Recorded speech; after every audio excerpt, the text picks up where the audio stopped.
booties for black girl nerds.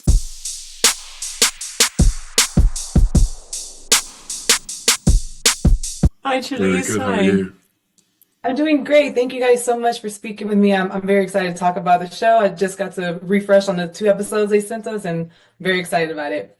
Thank you. Rosamund, I'll start with you. You're no stranger to playing strong women. I mean, Gone Girl is like one of the best all-time female roles of all time. And in The Wheel of Time, your character is also a strong and great leader. What will we see be her biggest challenge that she faces this season? Well, Moiraine has to have a kind of crisis of identity, really, in this season. She goes through a trial, which, if you're a fan of the books, you'll know is the trial of Rowidian, where she sees multiple possible versions of the future laid out before her, like a kind of nightmare of kaleidoscopic visions of futures that might or might not come to pass. And after you've experienced them, you will see that some of the dreams that or visions that recur more frequently and perhaps suggest something that might be destined for you. And she receives a kind of destiny which is deeply harrowing. It kind of affects the whole way she goes about, navigating the journey going forward. She has to accept the possibility that, Rand might reach the last battle without her by his side. And that's something she's never imagined, because her sole purpose for the last 20 years is to find the Dragon Reborn and prepare him for the last battle. So it's a huge thing for her. And the whole season is about her, coming to terms. She's someone who loves to be in control, and she's someone who wants to be in control, and she has to come to terms with what it feels like to submit, I think, to Rand, to powers that are stronger than her, possibly to Lanfear. There's big things ahead for our girl. No, I'm excited about that. And Josha, there's a very cool scene in the first episode of the season with your character that led me to want to ask, how much is CGI involved to where you shoot a scene and then you see the final product, you're just blown away by it all? Is that the mirror? Yeah, I effect? think so. Yeah. Well, that's a good question. There's one scene where I get to play many versions of Rand in a fight, without trying to spoil anything, and that was me playing all those. That was me with the stunt guys doing that whole day over and over and over again. Every time a different version of Rand, where I also try to play with the idea of the audience seeing a different version of Rand, where one is more sadistic and one is or like very sadistic, and one is just all very different. And that was a lot of fun. I definitely injured myself that day, but it was good. It's so it was brilliant. worth it. And our visual effects crew, we've been invited to be really collaborative with them, and they've wanted to discuss, how each woman's channeling feels, how Rand's channeling feels, and so we've all given kind of key words to what we want things to look and feel like. So it's not like the visual effects team just superimpose their cool shit over our cool shit. We're kind of we're really working in tandem to create something that's differently textured, visuals that are differently textured for each actor. And that's very different. That was what I wanted this season, was more of an aligned channeling for Rand. First, it was very forced, and now I wanted something that's more like, not forced, but he is the force, and it just spills out of him. It's more tender, and it comes way more easily, because he's the most powerful channeler in the world, and so he's just how do you call that? It's something. Like a flow state. Yeah, it just comes out of him, through him. He's a conduit. Yes, exactly, and that was very different this season. Also, every time there was channeling in last season, it was very quick, and with that scene you just referred to, I wanted it. We changed it from the script because I wanted the audience to feel that it's not easy to let go of the one power, because it's the most delicious thing in the whole world, and it's also the most dangerous thing in the world. And I wanted the audience to have a better understanding of what it means to channel, And then also you understand more what it means to be the dragon reborn and then the price that comes with that. It's addictive and destructive, and we've always wanted to try and convey that, the addictive power of channeling. You know, it is like a drug. And in this season, we see both Moiraine and Egwene, who've been very close to Rand, fear him at different points. You know, there's a level at which he's like kryptonite. He's incredibly dangerous. So in that scene that you mentioned, you know, Egwene is really frightened by the seeming loss of control in him, as he sort of almost is incandescent with the one power. And there's a later episode where Moiraine experiences something similar. Yeah, no, this is very exciting for me because they only gave us those 2 episodes to go off of, which made me more excited because that just means that there's something that we're not prepared for and that is just going to propel us like super forward. So I do appreciate your time so much. Thank you guys for giving me those responses. I really, really great insight into that particular scene. So thank you guys so much and can't wait to see the rest of the season. Thank you for watching. Thank you for watching. Good, thank you. Good. Hi, Chalice. I'm doing great. Thank you so much for taking time to speak with me. This show is really, really awesome, very different. So I'm really excited to speak with you guys today. Okay. So this question is essentially for both of you. Sophie, if you could kick it off. This series is perhaps one of the most diverse that I've seen, and myself being half Black and half Japanese, I thought it was just so great to see so many ethnicities represented. Can you guys talk to me about the importance of representation within pre-established worlds where a book may or may not have assigned a background to a character? Yeah, I mean, that is one of the things that really, I mean, when I started filming this, I mean, every season you come back and there are people from just every part of the planet. So I'm meeting people from, you know, every continent. Isn't there someone from like every continent? Pretty much. More or less. And so that, and then we're all sort of come in and sort of congregate every year in this one place. And so that's been just, yeah, it's crazy if you look back, like when I started and when I was like in my 20s and 30s, you know, auditioning, you just didn't get seen. Do you know what I mean? You just did not get, there was these fantasy shows happening. It didn't happen. Yeah. And you just didn't even get an audition, even though it's like a fantasy world. So it's not like a historical whatever. Do you know what I mean? It's kind of bonkers that was the way it was.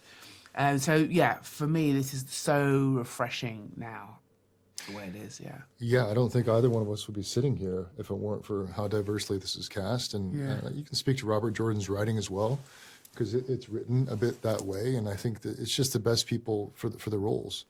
It's really incredible to be surrounded by this amazing cast. I mean, it really does span the world. Yeah. Yeah, I mean, when growing up, same thing.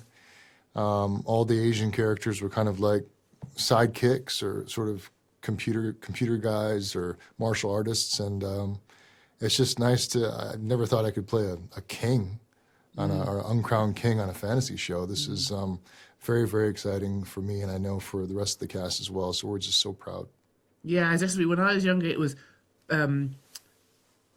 either best friends of, or nurses, or hookers, and then later on, it became head of the FBI, the president. It came like that. It came like, oh, well, but actually, what you want often is to play the lead. Yeah, absolutely. Oh, that's awesome. That's great. No, those are true, very true representations. I've definitely seen a lot of like the tech and the martial arts, a lot of these films. So you're absolutely right about that too.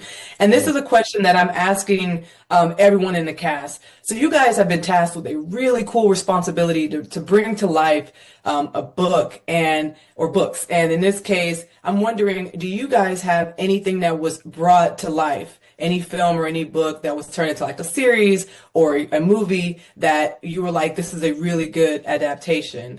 Daniel, I'll start with you.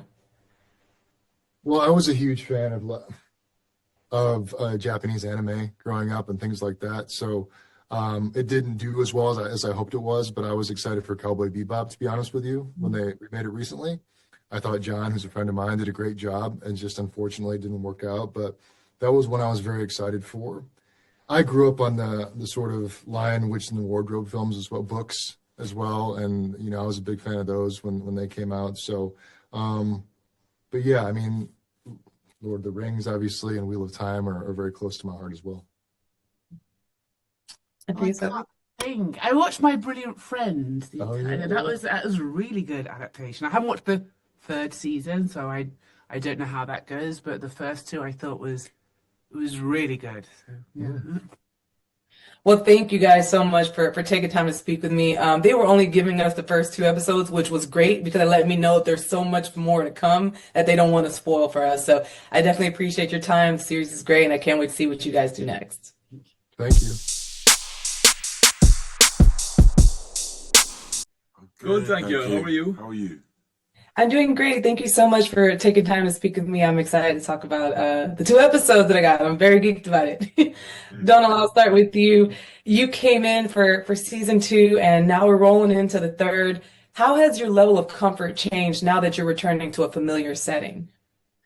Yeah, it's changed in a big way. I think so much of my experience of season 2 was just from myself and from no other kind of input, was just this feeling of like catch up and kind of understanding context and like slotting into really well realized relationships and friendships from the first season that have been established and kind of so that was where I was on my kind of journey through season 2, and I felt that it, uh I felt the growth in that like really quickly, given just the nature of like who these people are in the cast, and then it was great to kind of come back to season 3 and to feel this real like kind of commonality, and there was like so much kind of a great adventure and experience for us kind of like off screen in the journey of shooting season 2, that meant that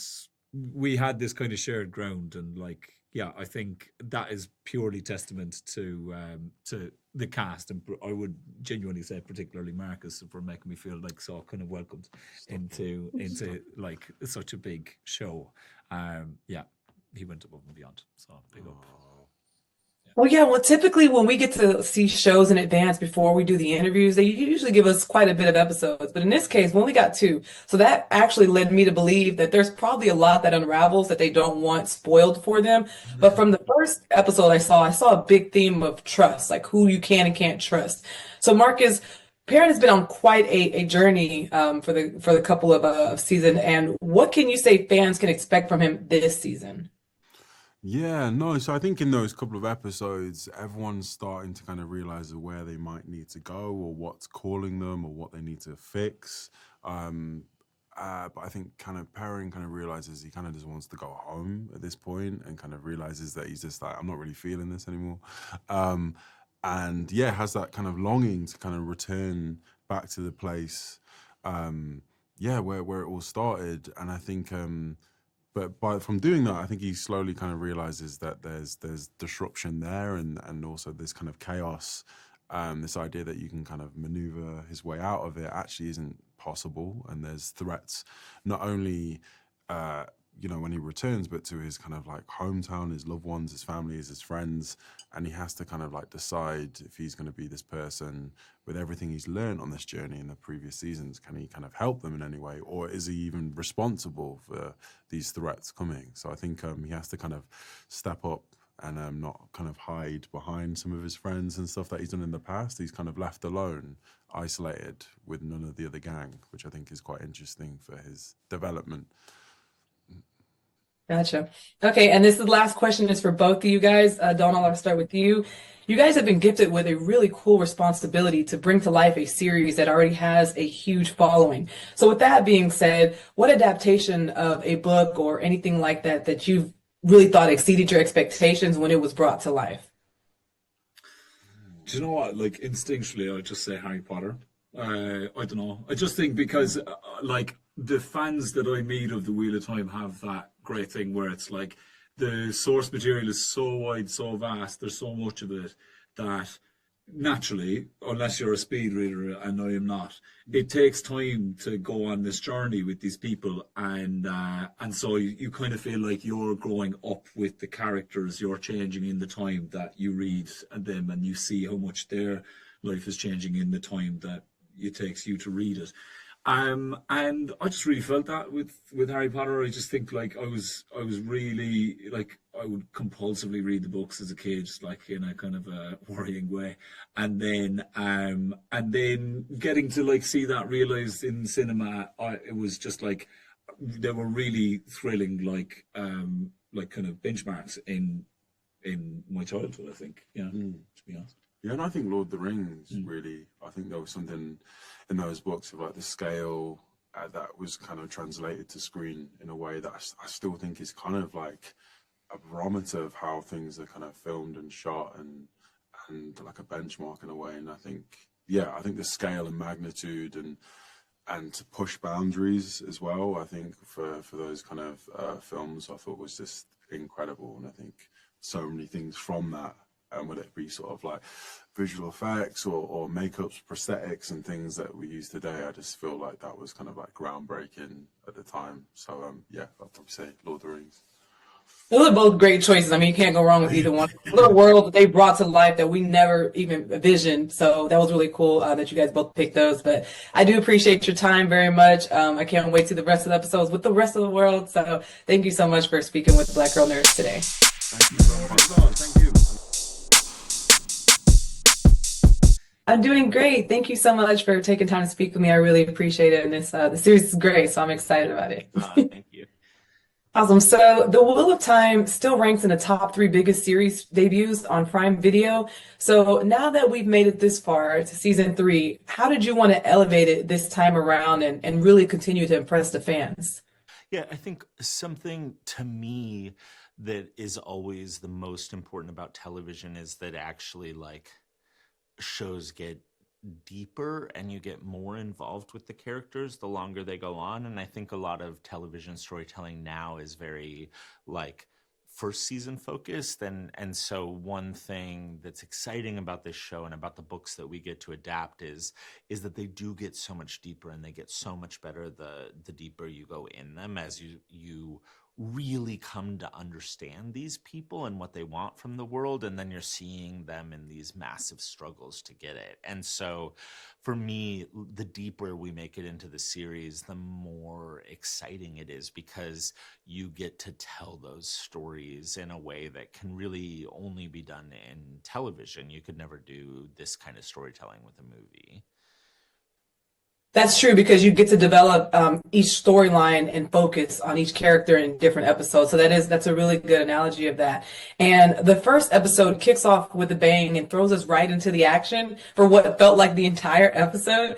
Does the season keep that momentum, or will there be a shift in tone and focus?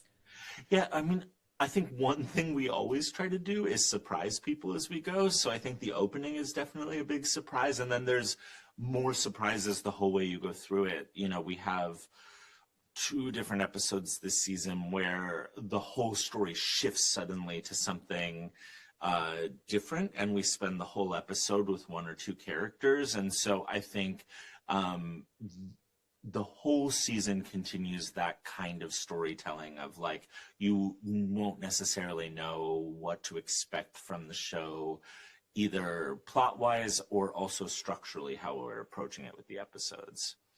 That makes a lot of sense, because I was speaking about this in other interviews that typically when we do junkets, we do get a couple of episodes. We get a decent amount. Well, this time we only got 2. So that led me to be more excited, because I was like, okay, well, that means that there's probably some stuff that we're going to dive into that's not wanting to be, they don't want that to be spoiled. So that makes a lot of sense. Yeah, there's huge stuff coming for you. So I'm excited for you to see it. Yeah, no, that made me more excited. The less episodes, I'm like, okay, there's a reason for this. And my last question is something that I've asked the entire cast. You guys have been gifted with a very rare and cool responsibility to bring to life a pre-existing fan base, bring it onto screen. What is something that you have found to be one of your favorite adaptations, whether it's from book to film or to series? I think, outside of this show, or like one of the best. So outside of the show. Yeah. That's an interesting question. You know, like one of my favorite adaptations was the 3rd Harry Potter movie, Prisoner of Azkaban. I thought it did a really nice job of taking what was great about the Harry Potter books and then making it into something that was also meant to be cinema. Like that movie is made to be a movie. It's made choices that make that story and those characters correct for the movie's storytelling format. And so I always really respect an adaptation that can figure out a way to tell its story best for the format that it's telling it in. Well, that's exactly what you're doing here with this particular series. It's a really good adaptation, and people love it. I love seeing all the chatter online on social media about how well you guys are doing. So keep it up. I hope it continues on for more seasons, and it's been really a much of a pleasure to talk to you today. Oh, likewise. So nice to meet you. Thank you.